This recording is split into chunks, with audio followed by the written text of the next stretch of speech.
ముఖ్యమంత్రిని మీరు శకున్తో పోల్చారు. బీజేపీ వాళ్ళు ఏమంటున్నారంటే వచ్చే అసెంబ్లీ ఎన్నికల తర్వాత సీఎం కావాలని మహేష్ కుమార్ గౌడ్ కలలు అంటున్నారని బీజేపీ వాళ్ళు అంటున్నారు. ఆ వాక్యాలను ఎట్లా చూస్తారు? నాకు పదవి వ్యామోహం లేదు. కార్యకర్తగా ఉన్న నాకు పీసీ పదవి వచ్చింది. కిషన్ రెడ్డి గారు, నేను మళ్ళీ సూటిగా మీ నుంచి అడుగుతా ఉన్నా, బీసీ ఎస్సీ ఎస్టీ ఓట్లు పడందే గెలిచినాడా? రేపు ఆ సాహసం చేస్తాడా? మళ్ళీ ఇప్పుడు బీసీల నుంచి ముస్లింలు తీసేస్తే రిజర్వేషన్ ఇస్తా అంటాడు.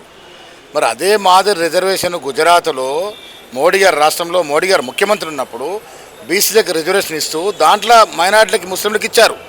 మరి అక్కడ అందుతున్న ఫలాలు ఇక్కడక్కడ ఎందుకు అందకూడదు? ఉత్తరప్రదేశ్లో అదే రకంగా ఉంది, ఆంధ్రప్రదేశ్లో అదే రకంగా ఉంది. మరి వాటిని స్టడీ చేసుకోవాలి కదా. కేంద్ర మంత్రిగా ఉండి మీరు బద్ధంగా ఇది రిజర్వేషన్ కుదరదని ఎట్లా చెప్తారు? బీసీల వ్యతిరేక మారకండి దయచేసి. ఈ సమాజంలో ఎవరికి ఎంత వాటా రావాలి, ఎంత జనాభా ఉంటే అంత వాటా రావాలని రాహుల్ గాంధీ నినాదాన్ని రేవంత్ రెడ్డి గారు పూరించారు. కుల సర్వే చేశారు, 2 బిల్లు పెట్టారు. మీరు మద్దతునిస్తే బిల్లు పాస్ అవుతాయి. మీకు నిజంగా చిత్తశుద్ధి మద్దతు ఇవ్వాల్సింది పోయి మెలికలు పెట్టే ప్రయత్నమే చేస్తూ ఉన్నారు. అందుకనే ఆయన శకున్తో పోల్చారు.